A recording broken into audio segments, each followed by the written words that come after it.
fashion world is in a transitional period. The luxury fashion market has completely slowed down because of the global recession, and to compensate, the luxury brands that create these fashion trends have started to make more wearable clothing to attract a broader audience. Traditional menswear is the theme that's stuck, and we can see this with the most popular brands right now, but also on social media. I'm sure we've all noticed that people are wearing less sneakers right now and are opting for more boots and loafers. Pair them with a chunky knit sweater and some trousers and you have yourself the perfect 2024 fall outfit. Actually, there's a name for this trend and people are calling it Eclectic Grandpa. It's the style of mixing classic and vintage pieces with modern aesthetics. The staples of this trend are chunky knit sweaters, cardigans and vests. You've got pleated trousers, leather jackets, boots and loafers. Knitwear is super functional in the fall and winter months because it provides great texture and much needed detail to an outfit. They don't need to be boring either. More so than ever, we're seeing more colorful versions with ombre stripes and eccentric patterns, which I think is great because you can get ones that match your personal style. For colorful knitwear, I recommend COS and 545, and for earth tones, I recommend the Every Other Thursday or Ronning Fisherman Knit.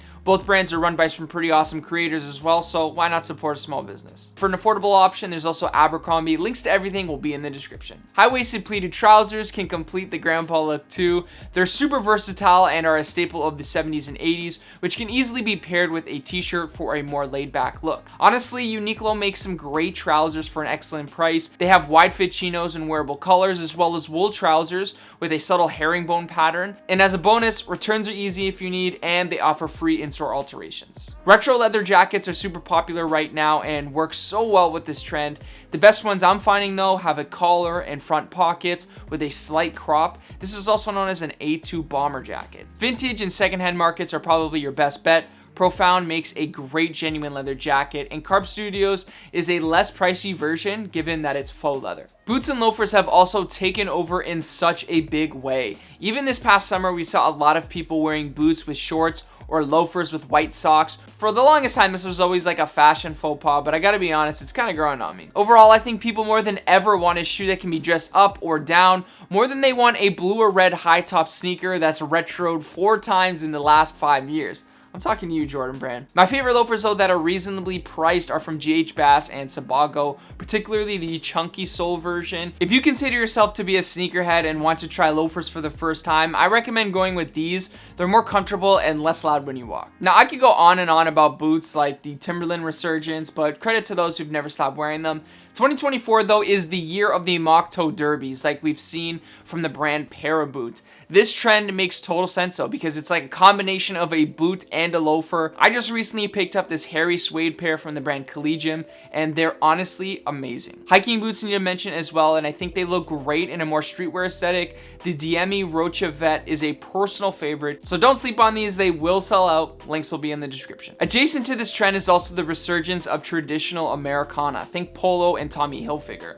There's a big influx of people wearing double-breasted suits with jeans, which I think looks awesome. People wearing denim on denim with square toe boots, almost giving off a Western vibe. We saw this at Pharrell's Louis Vuitton show at the top of the year, and it seems to also be the art direction for a lot of brands right now. For recommendations, Double RL is an all-time classic American Western-inspired offshoot of Ralph Lauren. Wrangler has an underrated denim as well. Vintage cowboy cut jeans are a vibe, including Wrangler Rancher jeans, which you can literally buy off of Amazon. The next trend is football core, and I'm not just talking about wearing a vintage football shirt with jorts and sambas, although I like that too. But below core seemed to be this little TikTok micro trend 2 years ago, but it's officially entered runways. From Prada collabing with Adidas on some boots, to both Miu Miu and Comme des Garçons making heeled interpretations of cleats. Burberry had models stepping out in them as well. There's also Kids Super and Puma.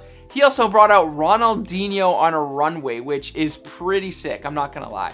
Not to mention, almost every modern fashion brand has their own interpretation of a football shirt. There's even shoe cobblers and customizers who are taking the uppers of football boots, taking out the studs, and putting them with rugged outsoles. For recommendations on some of these, there's the latest Supreme tracksuit, which I think looks pretty sick. Nike is also retroing the Total 93, which I'll definitely be going for. But Adidas is by far beating every sportswear brand for retro products. The tracksuits, the jersey designs, and bringing black classics like the Predators, You love to see it. Now, in terms of popular color palettes that people are wearing this year, green seems to be sticking out more than usual. And don't just take it from me, Gucci, Burberry, Loewe, Fendi are using it in their outfits, suggesting green is going to be the color of the season. This goes for bags, pants, jackets, and footwear. Green is so closely tied to nature and foliage, so it makes perfect sense. And also, I don't have an official report on this, but I've also been seeing a lot more people wearing camo, either pants, shorts, or jackets. Obviously, given the tones, this would go great with the fall time. And I gotta say, I love a good pair of cargos and printed fleece, so don't sleep on these either. I also feel like there are so many trending accessories right now, which I think is great because accessories can easily elevate any outfit. Especially if you're like me and you have a relatively simple aesthetic, sometimes an outfit is just missing one thing. From the menswear side, we have neckties, as seen in Prada, Gucci, Valentino, which is a great item to incorporate if you have a formal outing, but there are tons of people styling this casually in a really fun way, including the use of a neck scarf, which can add a nice pop of color. There's also statement belts, which I personally love. For so long, belts have been this boring thing you buy once every 10 years, but with more people tucking in shirts and wearing cropped looks, the belt can be used to complement any outfit. Beanies are a popular accessories for fall and winter, and I'm sure we've all seen the Arc'teryx beanies on your feeds in the past year or two.